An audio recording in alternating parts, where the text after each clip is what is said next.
Hello students, कैसे हैं आप लोग। स्टूडेंट्स, आज जो चैप्टर मैं आपके साथ डिस्कस करूंगा वो चैप्टर है 10th क्लास की हिस्ट्री का second chapter, nationalism in India. तो स्टार्ट करते हैं चैप्टर को।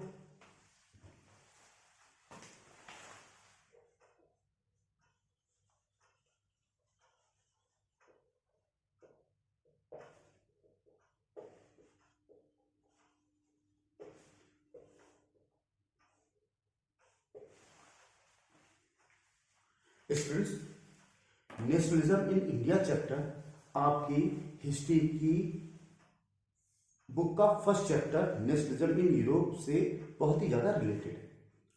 फर्स्ट चैप्टर में आपने डिटेल में पढ़ा है कि नेशनलिज्म क्या होता है, नेशनल स्टेट क्या होते हैं। स्टूडेंट्स, यूरोप में पहले नेशनल स्टेट नहीं थे, पहले से किंगडम्स होते थे। इंडिया में भी किंगडम्स होते थे, पूरे पूरे वर्ल्ड में हर जगह किंगडम होते थे। यूरोप में सबसे पहले नेशनल स्टेट का आइडिया आया। वहाँ के फिलोसफर्स ने नेशनल स्टेट का आइडिया दिया। नेशनल स्टेट क्या होते हैं? जब लोग, किसी टेरिटरी के लोग एक कॉमन आइडेंटिटी के बेसिस पर यूनाइट होने लगते हैं। कॉमन आइडेंटिटी का मतलब है same language, same culture, same history, single ruler, single army.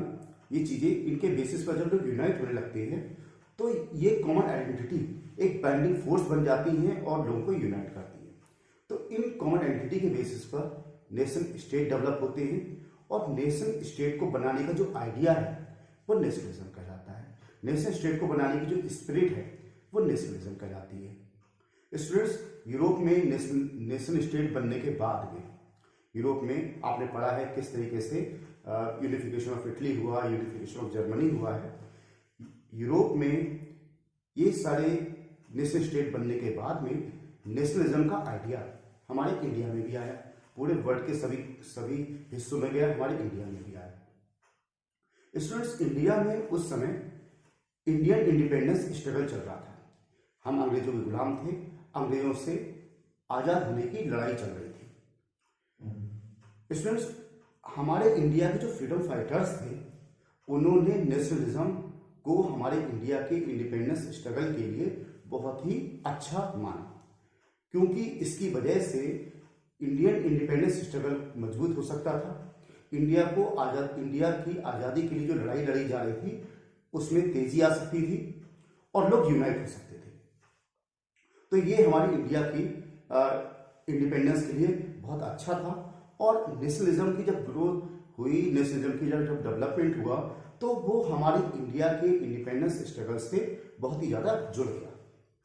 Students, अंग्रेज जब हम पर रूल कर रहे थे तो वो सब पर एक जैसा रूल करते थे, लेकिन हमारी कंट्री में बहुत डाइवर्सिटी है। हमारी कंट्री में बहुत टाइप के लोग हैं, रिच हैं, पुअर हैं, रूरल हैं, अर्बन हैं, पीजेंट्स हैं, ट्राइबल्स हैं, बहुत सारे लोग हैं। और सबके जो इफेक्ट्स थे अंग्रेजों के रूल के, कॉलोनियलिज्म के, उसके अलग अलग थे। जो ट्राइबल्स थे वो किसी और तरीके से परेशान हो रहे थे, उनके सामने और परेशानियां थी। लाइक फॉरेस्ट लॉ बना दिए गए तो उनको फॉरेस्ट जाने से मनाही हो गई, उनको परेशान किया जाता था, या उनको छोटी छोटी गलतियों के लिए उनको सजाएं दी जाती थी। तो इस तरीके से जो ट्राइबल्स थे वो अलग तरीके से परेशान हो रहे थे इंग्लिश रूल से, और जो पीजेंट्स थे वो अलग तरीके से परेशान हो रहे थे, जैसे कि उनको इंडिगो की कल्टीवेशन के लिए उनको फोर्स किया जा रहा था। इस तरीके से सबके जो इम्पैक्ट थे, सबके जो वो अलग अलग थे।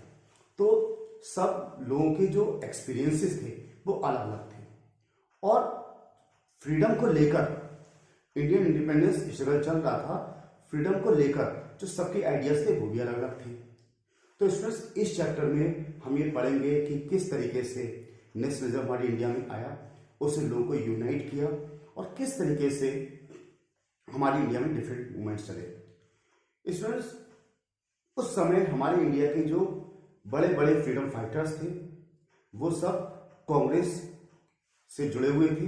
कांग्रेस ही एक पार्टी थी हमारे इंडिया में जो इंडियन इंडिपेंडेंस स्ट्रगल को आगे बढ़ा रही थी, लड़ रही थी। और हमारे इंडिया के जितने भी बड़े बड़े नेता हैं, फ्रीडम फाइटर्स थे, वो सब कांग्रेस से जुड़े हुए थे।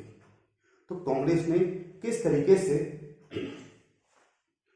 लोगों को यूनाइट किया और जो दो बड़े मूवमेंट चलाए कांग्रेस ने महात्मा गांधी की लीडरशिप में, जिसमें एक नॉन कॉपरेशन मूवमेंट जिसको बोलते हैं असहयोग आंदोलन और दूसरा सिविल डिसोबीडियंस मूवमेंट मतलब सविनय अवज्ञा आंदोलन, ये दोनों चलाए। लोगों ने किस तरीके से इसमें पार्टिसिपेट किया, अलग अलग लोगों ने किस तरीके से पार्टिसिपेट किया, peasants, tribals, farmers, urban, rural, सब लोगों ने किस तरीके से पार्टिसिपेट किया और किस तरीके से वो यूनाइट हुए और उनके क्या क्या फ्रीडम को लेके एक्सपेक्टेशन थे, वो किस तरीके से पूरे हुए और किस तरीके से मूवमेंट आगे बढ़ा है, इसके बारे में डिटेल में इस चैप्टर में पढ़ेंगे। तो स्टूडेंट्स यार स्टार्ट करते हैं चैप्टर। नेशनलिज्म जब हमारे इंडिया में आया तो उस समय हमारे इंडिया में फर्स्ट वर्ल्ड वॉर चल रहा था, प्रथम विश्व युद्ध चल रहा था। स्टूडेंट्स जब अंग्रेज हमारे इंडिया में आए थे तो उन्होंने हमारे इंडिया को एक्सप्लॉइट करना स्टार्ट कर दिया। वो हर तरीके से हमारे इंडिया को एक्सप्लॉइट कर रहे थे। फर्स्ट वर्ल्ड वॉर के दौरान, प्रथम विश्व युद्ध के दौरान पूरा वर्ल्ड, पूरा संसार दो ब्लॉक्स में डिवाइड हो गया। एक ब्लॉक की तरफ, एक ब्लॉक में अगर हम फर्स्ट वर्ल्ड वॉर की बात करें, वर्ल्ड वॉर फर्स्ट, तो ये चला है 1914 टू 1918।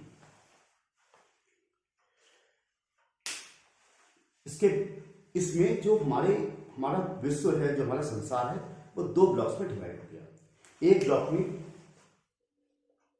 ब्रिटेन और इसके साथ जो बड़े बड़े कंट्रीज थे जैसे फ्रांस, यूएसए, रसिया, वो सब इसकी तरफ थे। ठीक है, तो ये ब्लॉक था जिसमें ब्रिटेन था, चूंकि ब्रिटेन हम पर रूल भी कर रहा था। तो दूसरी तरफ थे जर्मनी, टर्की वगैरह। ब्रिटेन हम पर रूल कर रहा था, तो हमारे जो भी रिसोर्सेज है उनका ब्रिटेन यूज कर रहा था फर्स्ट वर्ल्ड वॉर के लिए।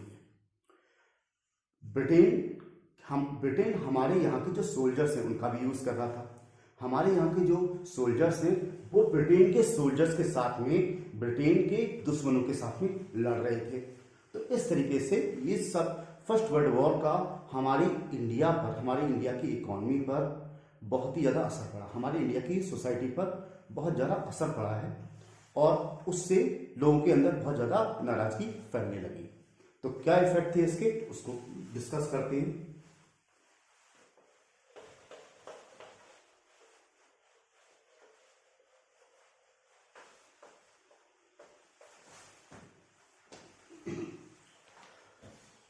फर्स्ट वर्ल्ड वॉर में हमारे इंडिया में एक अलग तरीके की इकोनॉमिक और पॉलिटिकल सिचुएशन क्रिएट कर दी। तो सिचुएशन क्या थी, लोगों के पास, लोगों को कैसे इसका असर हुआ, उसको देखते हैं।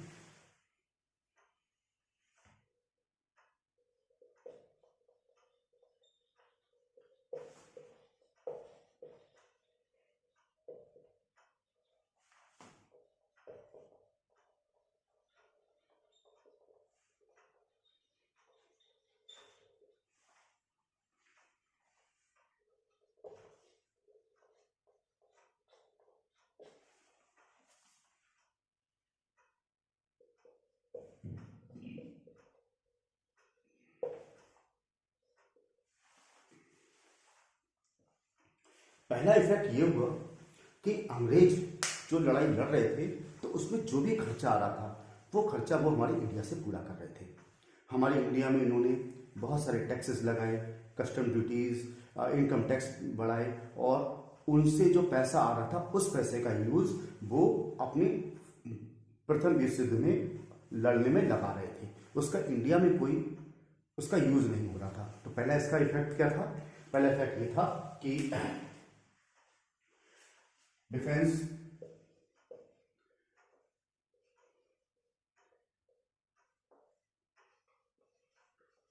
Expenditure increased and financed by increasing income tax and custom duties in India. पहले इसका ये इफेक्ट हुआ। अब दूसरा इफेक्ट अगर हम देखें तो जो प्राइजेस थे वो बहुत ज्यादा बढ़ गए। फर्स्ट वर्ल्ड वॉर के शुरुआत से लेकर उसके एंड तक जो प्राइसेस थे वो लगभग डबल हो गए। क्लियर? तो इसको देंगे प्राइस इंक्रीज्ड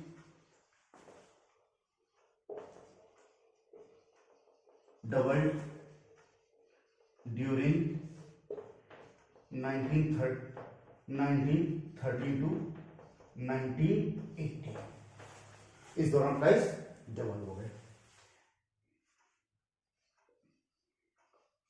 पीपल फेस्ड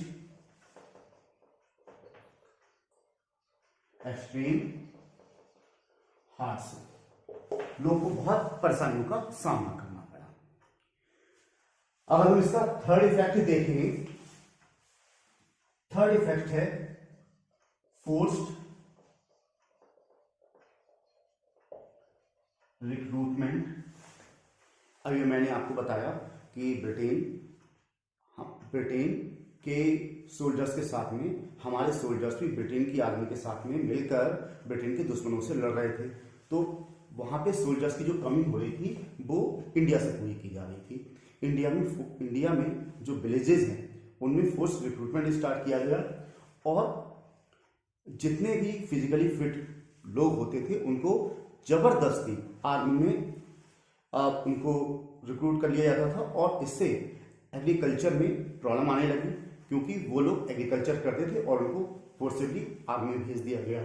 तो फोर्स रिक्रूटमेंट की वजह से बहुत ज्यादा लोगों के अंदर नाराजगी आने लगी।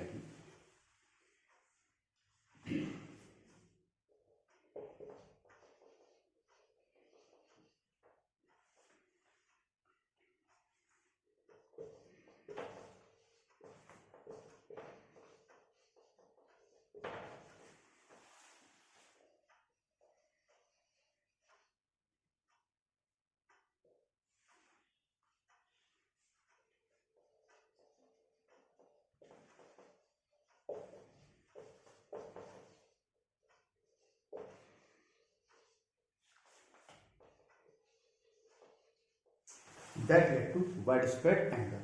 फोर्स रिक्रूटमेंट की वजह से लोगों के अंदर बहुत ज्यादा नाराजगी आने लगी क्योंकि लोग नहीं चाहते थे उनको जबरदस्ती आर्मी में भेजा जा रहा था। इसका जो नेक्स्ट इफेक्ट है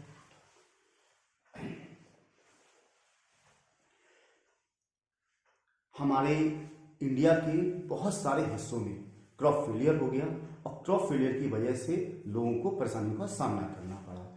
क्लियर? तो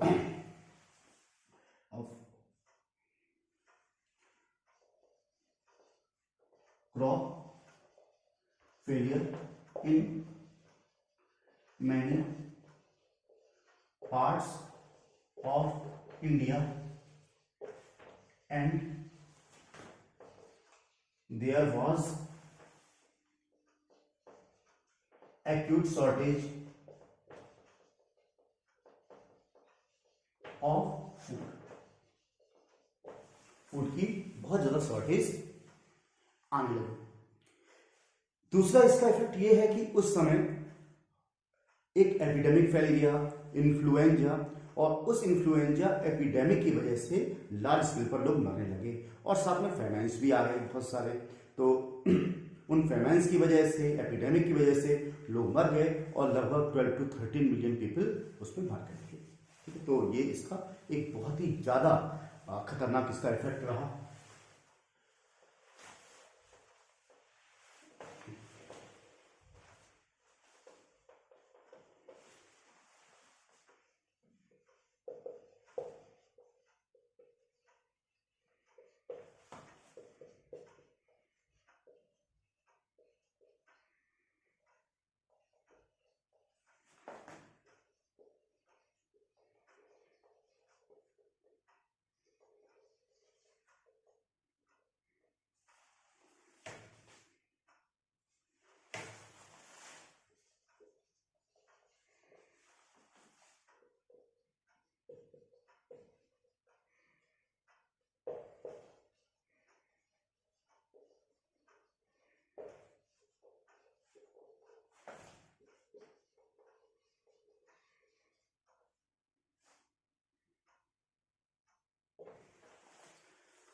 परमानेंस की वजह से बहुत सारे लोग मरे। स्टूडेंट्स, लोग ये समझते थे कि अगर फर्स्ट वर्ल्ड वॉर खत्म हो जाएगा तो उनकी जो परेशानियां हैं वो खत्म हो जाएंगी, लेकिन ऐसा हुआ नहीं। ये बनती रही और अंग्रेजों ने फर्स्ट वर्ल्ड वॉर पे ध्यान दिया और इन लोगों पर बिल्कुल भी ध्यान नहीं दिया, और धीरे धीरे ये प्रॉब्लम और ज़्यादा बड़ी होती गई। स्टूडेंट्स, यहीं पर फर्स्ट वर्ल्ड वॉर के बीच में महात्मा गांधी जी इंडियन पॉलिटिक्स में आते हैं। महात्मा गांधी के बारे में आप सभी लोग जानते हैं, बचपन से पढ़ते आ रहे हैं। महात्मा गांधी का जन्म 2 अक्टूबर 1869 को पोरबंदर में, गुजरात में हुआ था। उसके बाद में उन्होंने पढ़ाई की और बैरिस्टर बनने के बाद में वो साउथ अफ्रीका गए। 1893 में वो साउथ अफ्रीका गए और साउथ अफ्रीका में रहकर उन्होंने वहाँ के जो साउथ अफ्रीकन लोग थे उनके फेवर में बहुत सारी उन्होंने लड़ाइयाँ लड़ी। वहाँ पर भी अंग्रेजों का रूल था और अंग्रेजों के रूल ने वहाँ पर बहुत डिस्क्रिमिनेशन करते थे उन लोगों के साथ में। तो वहाँ पर उन लोगों के साथ में महात्मा गांधी जी ने उन लोगों के फेवर में बहुत सारे मूवमेंट किए और उनको बहुत सारे राइट्स दिलवाए। तो उन राइट्स को दिलवाकर वो वहाँ पर उनको वहाँ पर काफ़ी सक्सेस मिली और वहाँ पर उन्होंने जो तरीका अपनाया था लोगों को आज़ादी दिलाने का, वो था सत्याग्रह का। तो उसके बारे में बात करते हैं।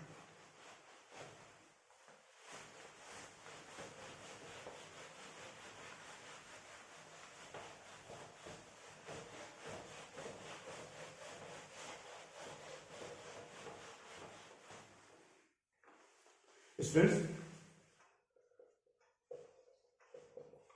महात्मा गांधी इनका जो जन्म हुआ है वो है 2 अक्टूबर 1869 में। उसके बाद उन्होंने अपनी पढ़ाई की और पढ़ाई कर बैरिस्टर बनने के बाद में वो अफ्रीका गए, साउथ अफ्रीका गए और साउथ अफ्रीका में वहाँ पर जो रेसिस्ट रिजीम थी, जो वहाँ पर अंग्रेजों का रूल था, जो बहुत डिस्क्रिमिनेशन कर रही थी, कलर के बेसिस पर डिस्क्रिमिनेशन कर रही थी, वहाँ पर उसके खिलाफ उन्होंने बहुत सारे आंदोलन किए, बहुत सारे मूवमेंट किए और साउथ अफ्रीकन लोगों को बहुत सारे राइट्स दिलवाए। तो महात्मा गांधी जी ने वहाँ पर जो तरीका अपनाया मास मूवमेंट का, उसको उन्होंने नाम दिया सत्याग्रह का। सत्याग्रह एक तरीका होता है रेजिस्टेंस का, किसी भी सरकार के खिलाफ रेजिस्ट करने का, किसी भी अथॉरिटी के अगेंस्ट रेजिस्ट करने का तरीका होता है। उसे महात्मा गांधी जी ने यहाँ पर सक्सेसफुली यूज किया और साउथ अफ्रीका के लोगों को बहुत सारे राइट्स दिलवाए। पहले उनके पास राइट्स नहीं थे और उनको बहुत ज़्यादा डिस्क्रिमिनेशन फेस करनी पड़ती थी। महात्मा गांधी जी हमारी इंडिया में आए, अराइवल इन इंडिया 9 जनवरी 1915।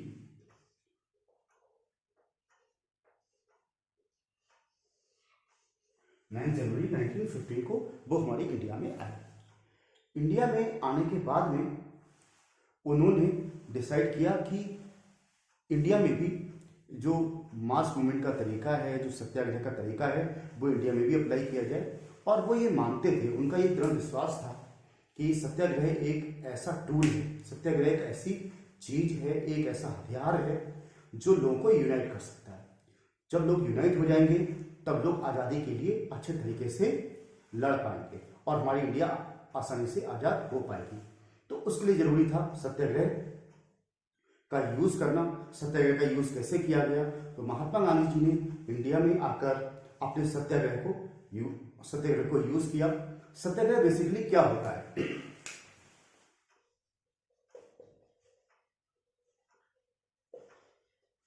सत्याग्रह का मतलब होता है, इसको अगर हम थोड़ा ब्रेक करके देखें तो सत्य प्लस आग्रह, सत्य का आग्रह मतलब सत्य को एक्सेप्ट करना, सत्य को देखना, सत्य को स्वीकार करना, उसको समझना।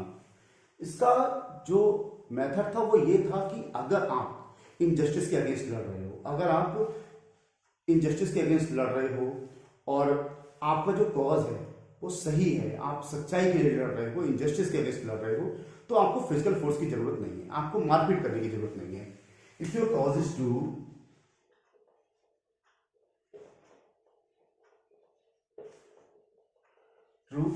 You are against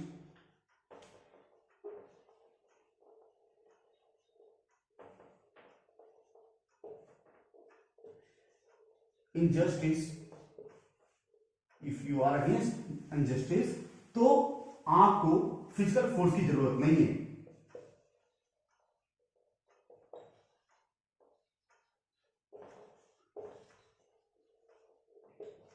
physical force, आपको फिजिकल फोर्स की जरूरत नहीं है, कोई मारपीट करने की जरूरत नहीं है, आप ऐसे जीत जाओगे।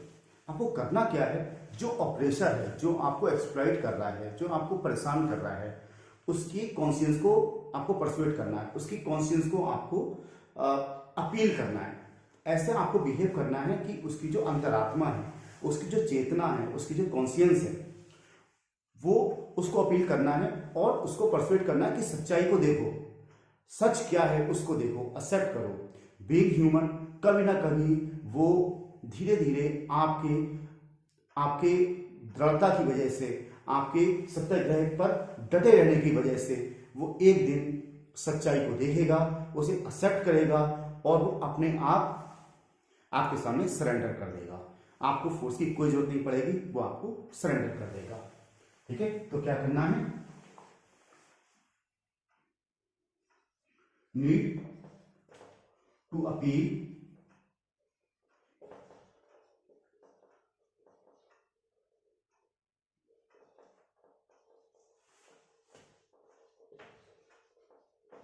ऑपरेशन के जो कॉन्शियंस है, जो उसकी चेतना है, उसको आपको इस तरीके से अपील करना है कि वो सच्चाई को देखे, एक्सेप्ट करे और इंसान होने की वजह से वो एक दिन उसको समझ में आएगा कि वो गलत है, वो गलत काम कर रहा है और वो आपके आगे सरेंडर कर देगा, तो आप जीत जाओगे। तो यही तरीका है और इसी तरीके की वजह से, इसी तरीके की हेल्प से उन्होंने साउथ अफ्रीका में रेसिस्ट रिजिम्स से साउथ अफ्रीकन को बहुत सारे राइट्स दिलवाए। जहां पर पहले कलर के बेसिस पर उनको डिस्क्रिमिनेट किया जाता था, बहुत सारे प्रॉब्लम्स वो फेस करते थे, उन्होंने वहां पर बहुत सारे लोगों को इससे जीत दिलवाई।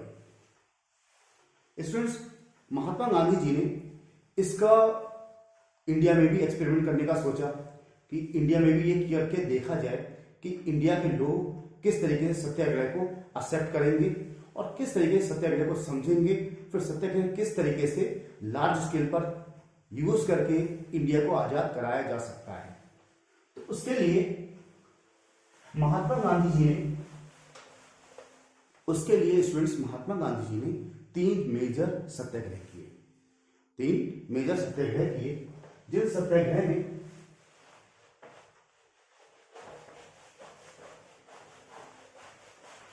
सबसे पहला सत्याग्रह 1917 में किया गया और यह सत्याग्रह था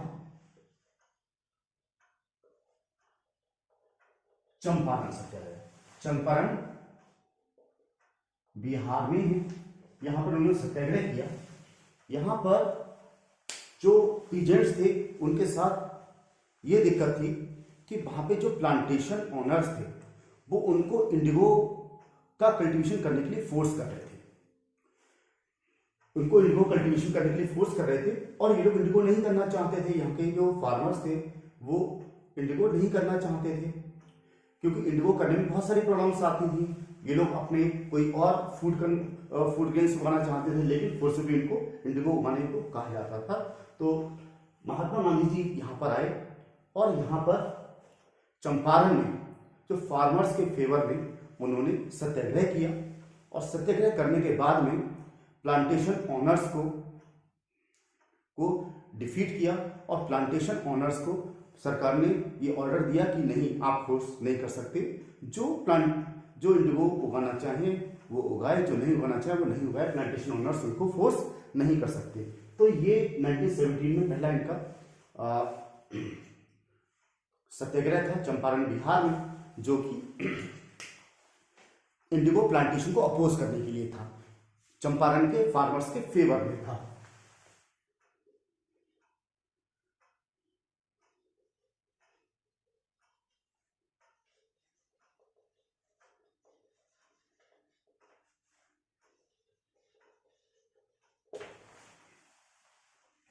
उसके बाद में सेकंड सत्याग्रह किया 1918 में, जो कि खेड़ा में किया गया। ये गुजरात में है। यहां पर क्या इशू था?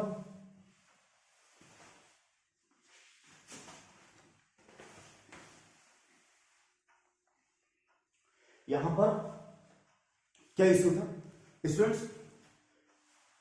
खेड़ा में एक एपिडेमिक फैल गया था, प्लेग एपिडेमिक फैल गया था, और उस एपिडेमिक की वजह से लोग टैक्सेस पे नहीं कर पा रहे थे। लेकिन वहां के जो कलेक्टर्स थे, वहां के जो अथॉरिटीज थे, वो जबरदस्ती टैक्सेस लेना चाहते थे, और वहां के जो पीजेंट्स थे वो इस कंडीशन में नहीं थे कि वो सारे टैक्सेस को पे कर पाए। तो क्रॉप फेलियर हो गया था लार्ज स्केल पर, तो वो चाहते थे कि जो टैक्स कलेक्शन है उसमें रिलैक्सेशन मिले, उसमें छूट मिले, और वो ना देना पड़े। तो महात्मा गांधी जी ने यहाँ पर एक सत्याग्रह किया, और उस सत्याग्रह में वहाँ की जो अथॉरिटीज हैं, उन अथॉरिटीज को महात्मा गांधी की बात माननी पड़ी, और उन्हें वहाँ के पीजेंट्स को रिलैक्सेशन देना पड़ा। ठीक है, तो यहाँ पर क्या इशू था? यहाँ पर इशू था कि जो प्लेग एपिडेमिक फैल गया था, और जो पीजेंट्स थे वर नॉट एबल टू पे टैक्सेस, टैक्सेस पे करने के लिए नहीं थे। दे वांट रिलैक्सेशन,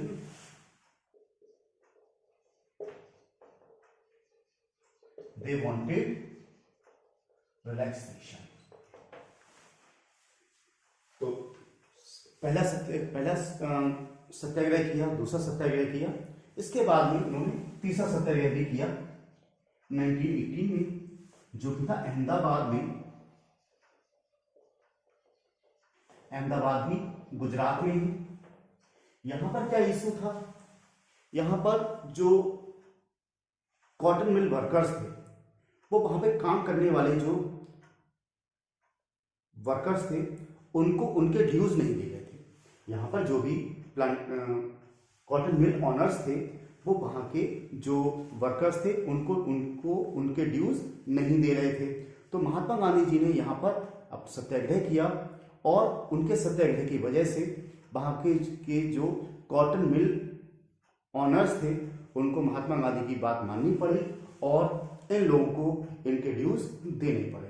तो ये तीनों जो सत्याग्रह थे ये बहुत सक्सेसफुल रहे, और इनकी वजह से, इन तीन सक्सेसिव सत्याग्रह की वजह से इंडिया के लोगों ने सत्याग्रह का एग्जैक्ट मतलब जाना कि सत्याग्रह क्या होती है, सत्याग्रह से कैसे हम बड़े से बड़े अथॉरिटी को घुटने पे ला सकते हैं, किस तरीके से हम बिना हथियार उठाए लोग बड़ी से बड़ी अथॉरिटी को, बड़ी से बड़ी ताकतवर अथॉरिटी को हम झुका सकते हैं, बात मनवा सकते हैं। तो अहमदाबाद में क्या था? यहाँ पे जो कॉटन मिल वर्कर्स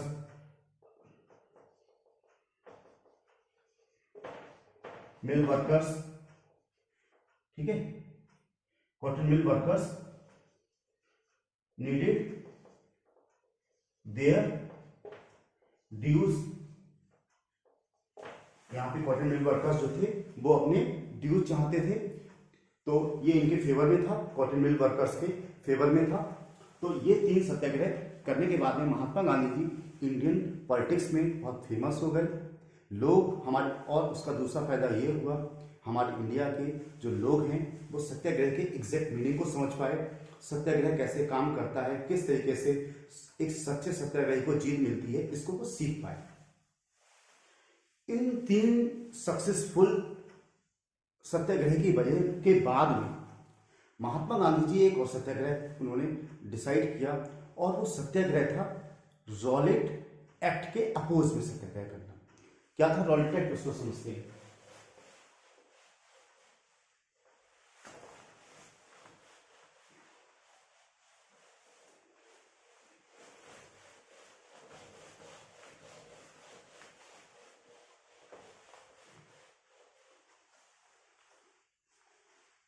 स्टूडेंट्स, उस समय हमारे इंडिया में जो पॉलिटिकल एक्टिविटीज भी बहुत थी, और पॉलिटिकल एक्टिविटीज और रिवोल्यूशनरी एक्टिविटीज इंडिया को आज़ाद कराने के लिए बहुत ज़्यादा चल रही थी। अंग्रेज इस बात से चिंतित थे कि इनको कैसे रोका जाए। तो इनको रोकने के लिए हमारे इंडिया में जो पॉलिटिकल एक्टिविटीज़ हैं, रिवोल्यूशनरी एक्टिविटीज़ हैं, उस समय जो पॉलिटिकल एक्टिविटीज़ थी, रिवोल्यूशनरी एक्टिविटीज़ थी, उनको रोकने के लिए उस समय की अंग्रेज सरकार ने, उस समय की ब्रिटिश सरकार ने एक एक्ट पास किया 1919 में, जिसका नाम था रॉलेट एक्ट। रॉलेट एक्ट जो था वो किसने पास किया था? इंपीरियल लेजिस्लेटिव असेंबली ने पास किया और बहुत ही जल्दी पास किया। सारे अपोज को दरकिनार करके पास किया, किसी की बात को ना मानते हुए पास किया। और ये इसलिए पास किया गया था ताकि हमारे इंडिया में जो रिवोल्यूशनरी एक्टिविटीज हैं, हमारे इंडिया में जो क्रांतिकारी लोग हैं, जो हमारे इंडिया को आजाद करने के लिए बहुत कोशिश कर रहे थे, अपनी जान भी गंवा रहे थे, उनको किस तरीके से रोका जाए, उन पॉलिटिकल एक्टिविटीज को रोका जाए जो हमारे इंडिया को आजाद कराने के लिए की जा रही थी। तो इंपीरियल लेजिस्लेटिव असेंबली ने इसको पास किया था और इसमें ब्रिटिश गवर्नमेंट ने पुलिस को बहुत ज्यादा अधिकार दे दिए थे। वो अधिकार ये थे कि किसी पे भी सस्पेक्ट होने की कंडीशन में, केवल अंदेशा होने की, संदिग्ध होने की अवस्था में, केवल सस्पेक्ट होने की केस में किसी को भी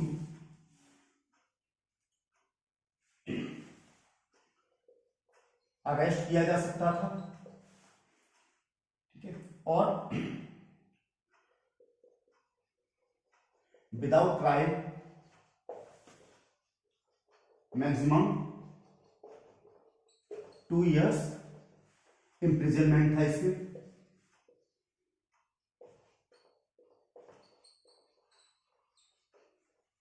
टू ईयर्स इम्प्रिजनमेंट था, मतलब किसी को भी अरेस्ट कर सकते हैं और उसको बिना ट्रायल के, बिना अदालत की कार्रवाई के उसको मैक्सिमम 2 years के लिए उसको सजा दी जा सकती थी।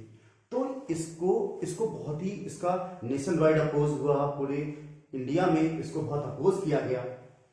और दूसरा ये था कि कोई अपील भी नहीं की जा सकती थी।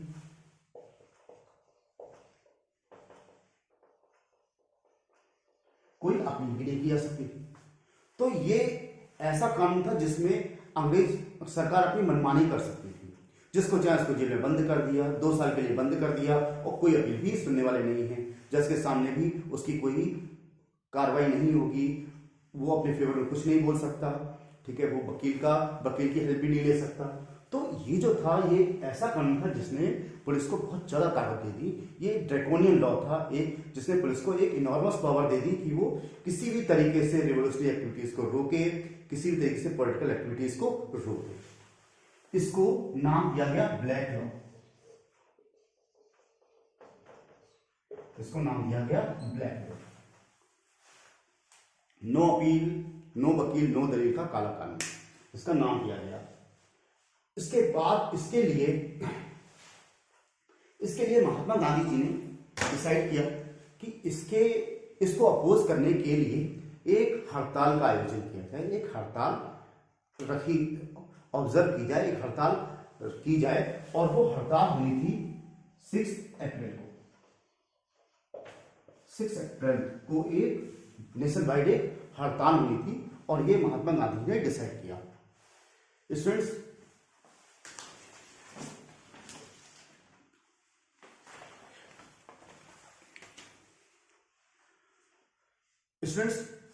ये हड़ताल के दिन इंडिया में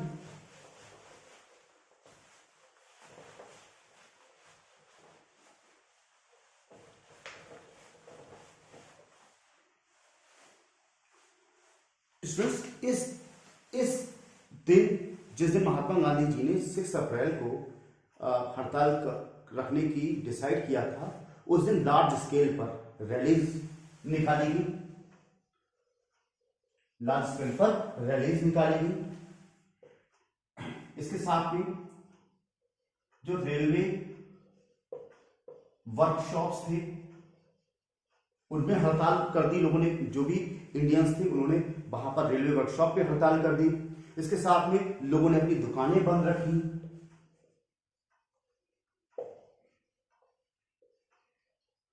शॉप्स वर क्लोज्ड, ये किया गया।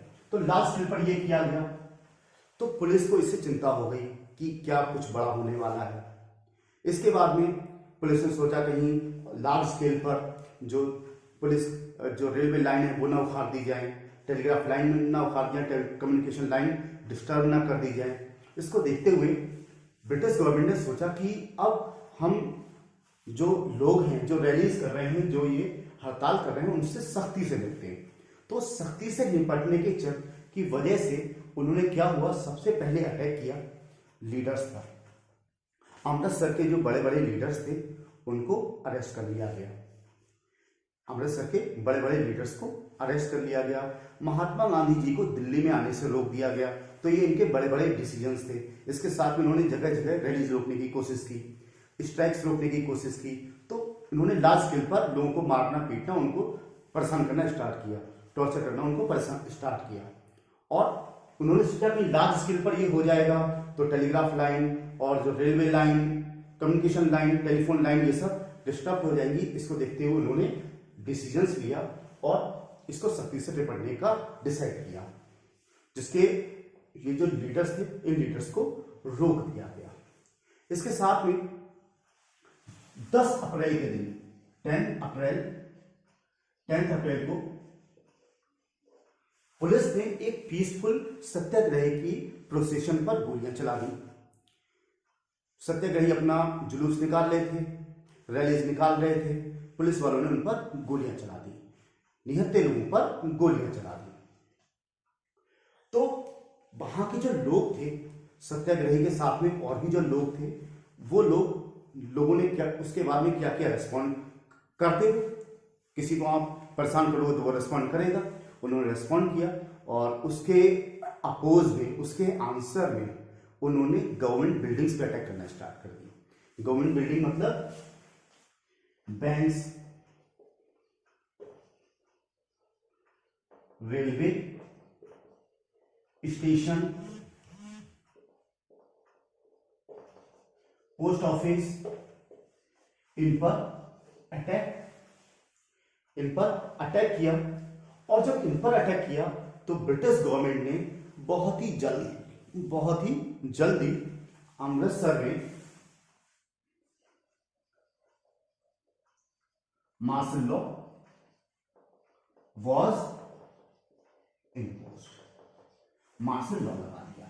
मार्शल लॉ क्या होता है, ये एक टाइप का कर्फ्यू होता है जहां पर लोग इकट्ठे नहीं हो सकते, साथ में जा नहीं सकते और वो घरों में ही रहेंगे, वो बाहर नहीं निकल सकते।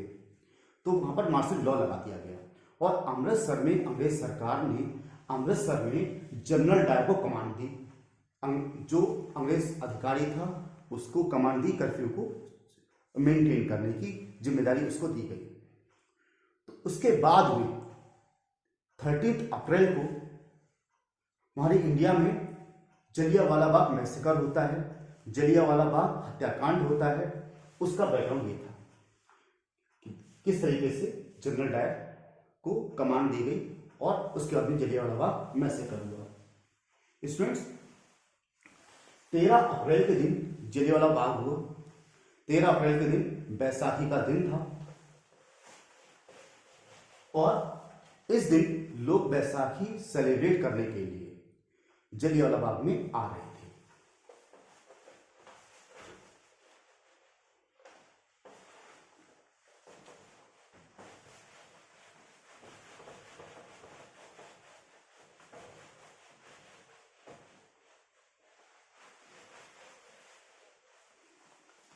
स्टूडेंट्स, 13 अप्रैल को जलियांवाला बाग मैसेकर हुआ, जलियांवाला बाग हत्याकांड हुआ और लोग बैसाखी के दिन, उस दिन बैसाखी का दिन था, बैसाखी के दिन जलियांवाला बाग में लोग बैसाखी सेलिब्रेट करने के लिए आ रहे थे।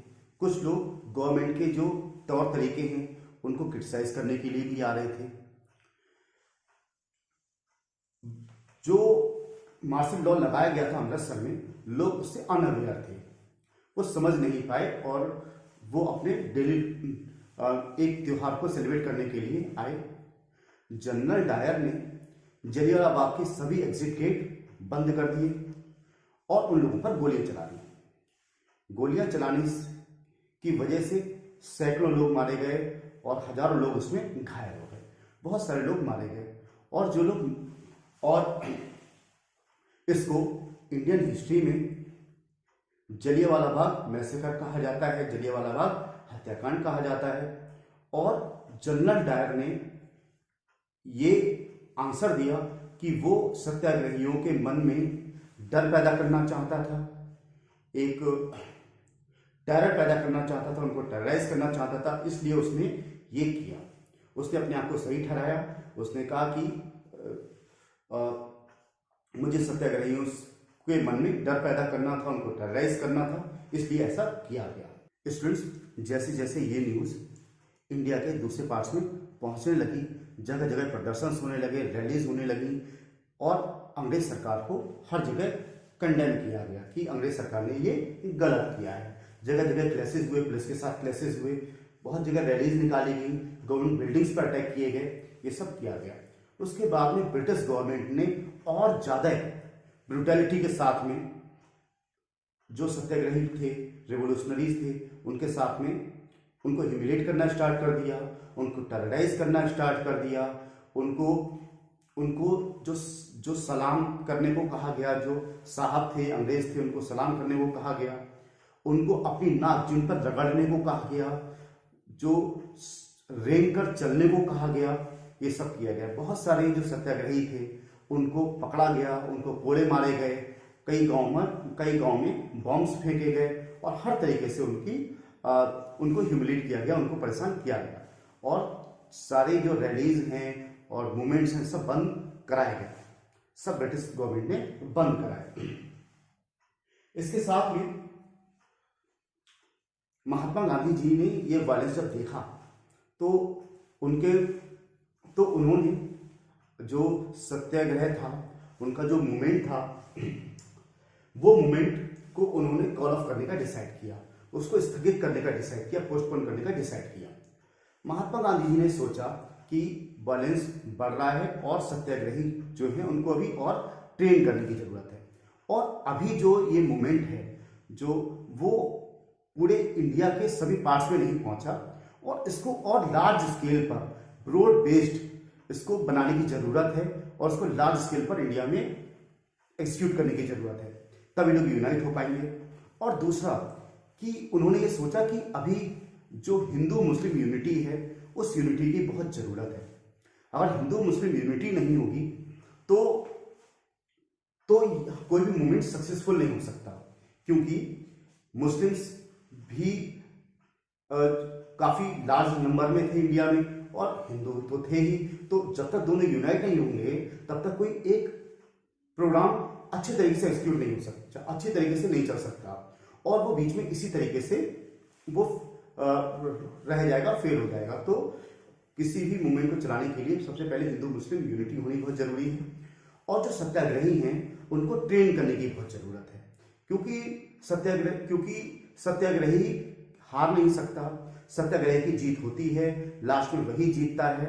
तो उन्हें लगा कि कहीं ना कहीं इसमें कमी रह गई है और दोबारा से इसको दोबारा स्टार्ट किया जाएगा, नेशनल लेवल पे स्टार्ट किया जाएगा, एक ब्रॉड बेस्ड प्रोग्राम बनाकर इसको स्टार्ट किया जाएगा। तो स्टूडेंट्स, ये चैप्टर इसके बाद में मैं दूसरे वीडियो में इसे कवर करूंगा। स्टूडेंट्स, ये वीडियो आपको कैसा लगा आप कमेंट करके बताएं और इसे लाइक एंड सब्सक्राइब करें। Thank you.